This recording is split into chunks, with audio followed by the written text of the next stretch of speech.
Hey, what is going on guys, my name is ThePromG and welcome back to a brand new video. Now what I'm going to be doing today is talking about a new series that I recently started reading. Now this is a series that I'm sure a lot of you guys are reading or have read, and it's probably in some of you guys' top 10 series of all time. This is also a series that should probably be dragged out in the street and publicly executed for having not read this thus far. But alas, today we're going to be talking about Kingdom. Now, being such a big seinen fan like I am myself, you probably would have thought that I've had some run-in or read this series already, but that's actually not the case. Now, even though this series is immensely popular in Japan and overseas, and even in the West with scanlations, I don't believe there's a single legal way to actually read this series in English. But after people telling me I absolutely needed to read this series for years, I had a tough choice to make. Do I A, learn a new language, or B, read it illegally?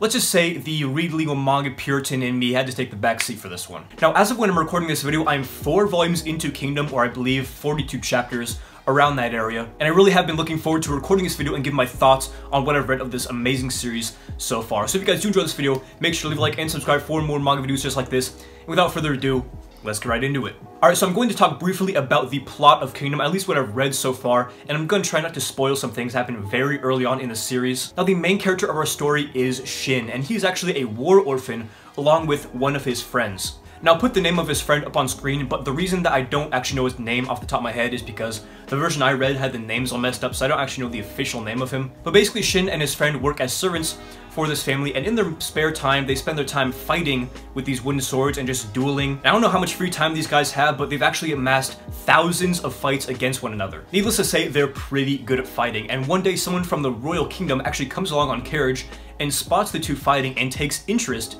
in Shin's friend. A little while later, Shin's friends actually offered the position of officer at the kingdom, which is absolutely a huge step up from just being a servant, but Shin is actually not invited to the kingdom as well. And I'm going to skip over some spoilers, but we'll just cut to the part where Shin is involved with the former king of the kingdom, and he joins forces with part of the army, some mountain people, and the king as they try to retake the throne from the king's half-brother who stole it away. And that's basically the extent of the story, at least as far as I know thus far. Again, I'm only 4 volumes in, but I'm pretty sure that there are going to be a lot of war arcs in this manga, which I'm very excited for. Now, I won't lie to you guys, when I first started reading this manga, like the first 2 volumes in, I was not really feeling this series, almost to the point where I considered just dropping altogether. Now, there was a decent amount of action in these first 2 volumes, and there were pretty good fights as well, but there's a lot of other stuff that kind of kept taking me out of the series. The first thing is I really hate reading online. I'm not a huge big fan of reading self-prints either, so right off the bat, the reading experience wasn't quite where I wanted it to be from the get-go. The second thing is I felt they kind of sent a barrage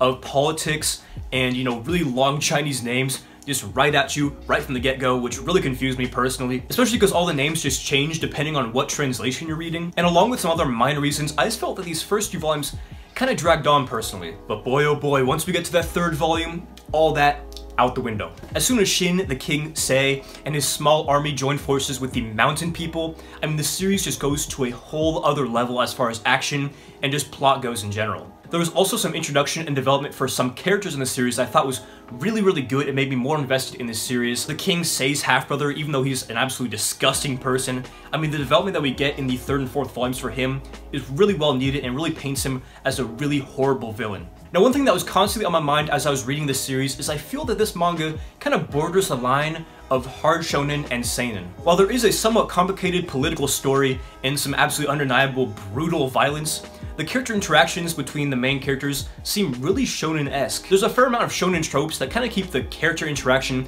and the story lighthearted, you know, like the blank faces and the over-exaggerations and just stuff like that, as well as some characters getting the absolute shit beat out of them, but somehow managed to survive. But it's for all these reasons I think that this is a good seinen series to get into if you're not 100% sure that you want to read like a really dark seinen series, but you're looking for a little bit more grit and gore than your average Shonen Jump series. And now we're going to talk about one of my favorite things about this series. Of course, that is going to be the artwork. Now, one of the first people who told me I needed to read Kingdom was actually a close friend of mine in real life, and he kind of compared the series to Berserk. He said it's basically Berserk, except it takes place in China. And as far as the artwork goes, I would say that Kingdom is almost on par with Berserk. And if you guys somehow aren't familiar with the art in Berserk, it is some of the best in all of manga, hands down. Now, even though I've only read the first 4 volumes of the series, there's absolutely an insane amount of detail that goes into some of these panels and just the artwork in general. There's a lot of really good shading in this series when it comes to the characters' faces as well. Example of this would be Sei's half-brother who took over the throne. There's some really good shading that the manga does with his face to make his grimaces just look super evil and make them look super twisted as well. There's also a lot of detail and love that goes into the actual character designs as far as their armor, the mountain people's masks, the weapons, and the action is also very well done to boot. Now, in comparison to other legendary seinen series action like Vinland Saga and Berserk, I'd probably say that I prefer those series over the action in Kingdom thus far, but there's still a lot of time for the series to grow. But keep in mind, I'm only 4 volumes into the series, so there's plenty more volumes, I think like 50 or 60 more volumes for me to read that are out currently. And even though the art and the action are already top tier, I am positive that they'll continue to grow as the series goes on, or at least I keep reading the series. So I'm super excited to see how the story progresses,